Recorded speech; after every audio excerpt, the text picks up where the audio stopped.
Salut la compagnie, c'est Jules Melon et aujourd'hui dans un Ciné Critique, à la sortie de la douche, je vais vous parler du dernier film de Zack Snyder que je n'avais pas encore évoqué sur la chaîne.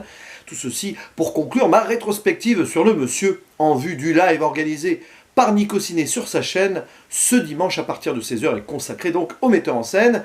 Évoquons donc le cas particulier de Batman v Superman, l'aube de la justice, sorti en 2016, qui fait suite à Man of Steel, et dans lequel on retrouve au casting déjà les mêmes que ce précédent brûlot, c'est-à-dire Henry Cavill, Amy Adams, Lawrence Fishburne, et d'autres apparitions qu'on va pas forcément spoiler de suite, mais voilà. Et des rajouts, forcément, puisque Batman est là, Ben Affleck qui endosse le costume du Chevalier Noir. Il y a également Jesse Eisenberg, le nouvel ennemi, Lex Luthor, et aussi Jeremy Irons qui joue Alfred. Et tiens, il y a Gal Gadot aussi. Qu'est-ce qu'elle fait là, voyons? Bah bon, vous l'avez compris. Et puis d'autres, hein. Je vais pas tous les citer, mais c'est un casting assez hétéroclite, avec quelques caméos par-ci par-là, qui rappellent certains souvenirs. Et alors, ce métrage a une histoire particulière, puisqu'il y a une version cinéma que je n'avais pas spécialement appréciée, qui est assez décriée, un peu rushée on va dire, et une version Snyder Cut avant l'heure, une Ultimate Edition, qui elle est assez, voilà, largement saluée. C'est celle-ci que j'ai revue pour l'occasion, donc je vais me concentrer sur le positif, parce que, sans faire de spoil sur mon avis, je préfère cette version de 3 heures à celle sortie au cinéma. Alors, ici, tout se déroule à la suite de Man of Steel, et dès l'introduction du film, on voit à quel point c'est lié, tout en nous faisant une petite origin story sur Batman, puisque là, dans le DCU, non, il n'y a pas de film consacré au Batman en tant qu'origin story. Ça a été peut-être une des critiques, mais voilà, avec le recul et tout, ça passe plutôt bien et ça évite certaines redites, parce que des films sur Batman, il y en a eu quelques-uns quand même. Donc, d'emblée, le décor est posé, hein, on est dans l'aftermath, comme on dit, les conséquences de la bataille de Metropolis, qui a détruit beaucoup de choses et qui a tué des gens.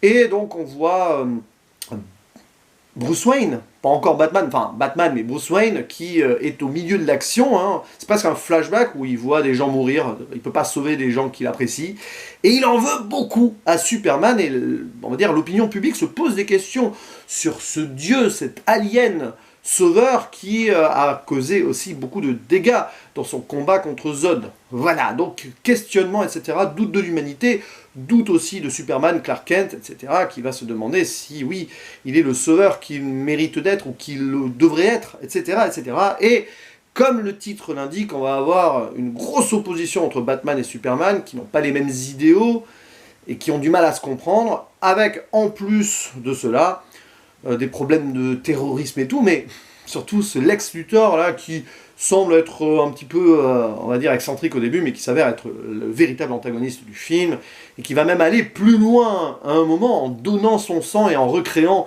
quelque chose, une abomination. Oui, parce que c'est un film qui a plusieurs étapes, quelque part. D'abord, une belle ouverture pour présenter Batman, les conséquences donc de la fin de Man of Steel, ensuite on découvre ces problèmes là en Afrique et tout, et puis Batman v Superman est là, et puis évidemment il y a une autre finalité avec un autre antagonisme, une autre forme d'antagonisme si vous préférez. Et oui, clairement le film mérite ses 3 heures, d'où la version cinéma un peu décevante, et franchement là, à la relecture, je pense que je peux le dire, hein, ça reste entre nous évidemment, cette version là, donc de 3 heures, est mon film préféré de Zack Snyder, tout simplement. Mieux que la Justice League Snyder Cut quand même, qui, bon, elle est très bien aussi, mais voilà, je trouve qu'ici finalement on est dans un bon condensé, 3 heures, là on prend bien le temps d'approfondir les choses qui n'ont pas été approfondies au cinéma, notamment l'enquête de Clark Kent sur Batman, enfin voilà, Gotham, etc. Il y a plein de petites choses comme ça qui sont beaucoup plus marquantes. D'ailleurs, ce film-là, en version 3 heures, est plus centré sur les questionnements de Superman, là où la version cinéma avait du mal à l'humaniser quand même. C'est un peu, voilà. Ici, on comprend mieux les enjeux, on comprend mieux l'affrontement entre Batman et Superman à un moment. Et puis ça passe très bien. Et alors, les réussites du film, alors, il y a des petits défauts, si on veut. Ouais, bon, allez, encore, à la rigueur. Des défauts un petit peu qui sont liés au cinéma de Snyder, à ce côté super-héros, voilà, on en fait des tonnes, etc. Ah bon, ok, d'accord. Mais il y a des belles choses, et extraordinaires, même, j'ai envie de dire, toute cette introduction, déjà, pour nous présenter Batman, hein, comment ses parents ont été tués, d'ailleurs. Il y a l'acteur qui fait Negan dans Walking Dead, qui joue le père de Batman. Et voilà, il y a des ralentis, c'est très Snyder, mais c'est de l'esthétisme pur en parallèle avec ce qui peut se passer ensuite, enfin ce qui s'est passé ensuite, mais avant donc la storyline principale à Metropolis. Tout ce début, les 10 premières minutes environ, sont royales. Voilà, et ça, on ne peut rien enlever là-dessus à Snyder qui a vraiment fignolé ça aux petits oignons, et c'est l'un des meilleurs moments du cinéma de Snyder, pour moi, ce début de Batman v Superman. Et après, il y a voilà, le côté humain des super-héros, puisque ça travaille là-dessus aussi. On a donc des dieux, enfin un dieu, Superman, Batman qui est très humain, et quelque part Superman s'humanise dans son conflit avec Batman, et j'aime beaucoup l'idée, là où de toute façon déjà Superman était présenté comme un humain dans Man of Steel, donc il y a une logique. Les deux films mis bout à bout sont très cohérents, et j'aime ça. Le DCU était très bien parti à ce moment-là, mais encore une fois, il fallait attendre les versions spéciales Director's Cut et tout, parce qu'au cinéma, ça a été un petit peu charcuté. Bon, moins que la Justice League, mais quand même, vous voyez, un petit peu, c'est ça qui probablement a fait plutôt malheureusement pour le DCU, qui n'a pas pu concurrencer vraiment le MCU. Mais justement, si on va faire un parallèle avec le MCU, bon, j'aime pas trop comparer comme ça, mais il y en a un qui est quand même évident, c'est que dès le début du film, tu vois les dangers, tu vois les morts, les civils, le questionnement qu'on peut avoir sur les vrais gens. Là, on l'a dans ce film, alors que dans le MCU, ça a été très vite abandonné après le premier Avengers quand même, il faut l'avouer. Donc voilà, les acteurs sont très bons, là, il n'y a pas de souci. Ben Affleck fait très bien ce Batman un peu, on va dire, décadent, parce qu'il a vécu beaucoup de choses avant, on le sent, on le voit, hein. Il y a eu une histoire avec le Joker, avec Robin, c'est clairement dit, bon, voilà, c'est là où on aimerait avoir une origin story version Snyder, peut-être, voilà, il y a beaucoup de gens qui auraient aimé ça. Mais bon, les visions cauchemardesques aussi de Bruce Wayne sont très intéressantes, cet apocalypse-là, l'idée de Lois et la clé, tout ça, des apparitions, donc notamment de Flash, voilà. Et il y a le souci du film pour beaucoup, c'est le côté Martha. Alors, oui, parce que Martha, il faut le savoir, donc c'est la mère de Bruce Wayne, c'est aussi la mère de Superman, et à un moment, les deux vont se retrouver autour de ce prénom. Moi, je trouve ça très bien. Je trouve ça très bien, c'est bien amené en fait, hein, il y a eu des débats là-dessus. Il y a juste un léger souci de petite cohérence, et ça je l'avoue, c'est qu'à un moment, quand Superman prononce le prénom de Martha, sans en dire plus, pour pas spoiler pour ceux qui n'ont pas encore vu le film, il ne devrait pas dire Martha, mais il devrait dire ma mère. Voilà, un moment à Batman. C'est peut-être ça que moi, sur le côté, ça fait un peu facile. C'est un peu le problème de Snyder, des fois, il va dans certaines facilités pour iconiser, peut-être au-delà d'une certaine forme de réalisme. Mais bon, là, le réalisme, on a des super-héros quand même. Et ouais, Martha, non. Dans une logique réelle, il n'aurait pas dit Martha, il aurait dit ma mère. Voilà, dans une situation que je ne vais pas évoquer ici.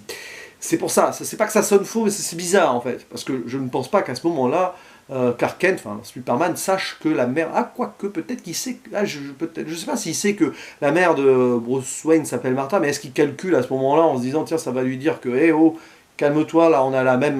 voilà, on a le même ennemi et tout, on a des points communs. Je pense pas, à ce moment, c'est tellement spontané qu'il dirait pas justement Martha, il dirait ma mère. Donc voilà, mais c'est un petit détail, parce que finalement, voilà, le reste est très bien. Puis bon, cette notion de sacrifice, hein, sur le final, on va pas en dire plus, mais si vous avez vu... Bon, si vous avez vu Justice League et que vous n'avez pas vu celui-là, c'est dommage, et on sait que ça va ensuite donc placer l'intrigue centrale de Justice League d'emblée. En plus, il y a cette recherche des autres super-héros là aussi qui est entamée avec l'apparition de Wonder Woman. C'est ça aussi, alors ça c'est peut-être un petit défaut du film, c'est que déjà il veut trop teaser la Justice League, même si c'est logique, parce que Snyder il a sa vision d'ensemble, Man of Steel, lié à Batman v Superman, est déjà lié à la Justice League, mais parfois à un moment on est presque trop dans du trailer de ce qui va suivre après, et c'est pas que ça tombe comme un cheveu sur la soupe, mais à un moment il y a Wonder Woman qui débarque, tu dis ok c'est bien, solidarité et tout, mais... c'est pas que ça fait gratuit, mais ça fait facile par rapport à ce qui va suivre. Voilà, mais ça c'est des légers défauts comme ça, d'écriture entre guillemets, c'est un petit peu parfois le problème donc dans la carrière de Monsieur Snyder. Mais bon, Pour le reste, son côté spectaculaire, sur les questionnements humains, sur les relations entre les super-héros, leurs proches, etc., ce film est pas loin d'être un petit bijou, oui, bien sûr, un petit bijou du genre, dans le sens où, voilà, ça reste quand même du blockbuster, etc., mais c'est très esthétisé, Snyder a mis sa patte, et ça colle super bien avec l'univers, très décadent, très sombre, l'humanité qui se pose beaucoup de questions sur ces héros, dont un venu d'ailleurs, et là-dessus, voilà, la scène de procès, là, et puis, bah, oui, à un moment, ça fait boum, hein, c'est Snyder, mais c'est choquant sur le moment, voilà, quand tu t'y attends pas, parce que c'est un truc, tu t'y attends pas. Le personnage de Lex Luthor qui peut paraître borderline, mais il l'est. Jesse Eisenberg joue très bien le gars un peu psychopathe, voilà. On comprend même pourquoi il en est là par rapport à son passé vite fait. C'est pas très approfondi, mais tu le sens, c'est là, donc ça passe. Donc oui, pour moi, ce Batman v Superman est un très bon film, avec une superbe musique, bien sûr, derrière de Hans Zimmer. Je crois qu'il est en lien, hein, Hans Zimmer, c'est ça, avec Junkie XL. Donc ça passe bien, voilà. Pour moi, c'est un très bon film dans le genre. Je ne vais pas le comparer avec d'autres films d'autres genres divers, ça n'a aucun sens. Pour ceux qu'on voulait voir là en mode blockbuster, divertissement, mes réflexions aussi sur le super-héros versus les humains, etc. autour, oui, c'est un très bon film. Voilà. Bref, n'hésitez pas à dire en commentaire ce que vous pensez de ce Batman v Superman, version Ultimate ou version cinéma, comme vous voulez. Moi, j'ai plutôt préféré ici me centrer sur la version Director's Cut pour être plus positif, évidemment. Et il ne me reste plus qu'à vous dire à la prochaine. Ciao.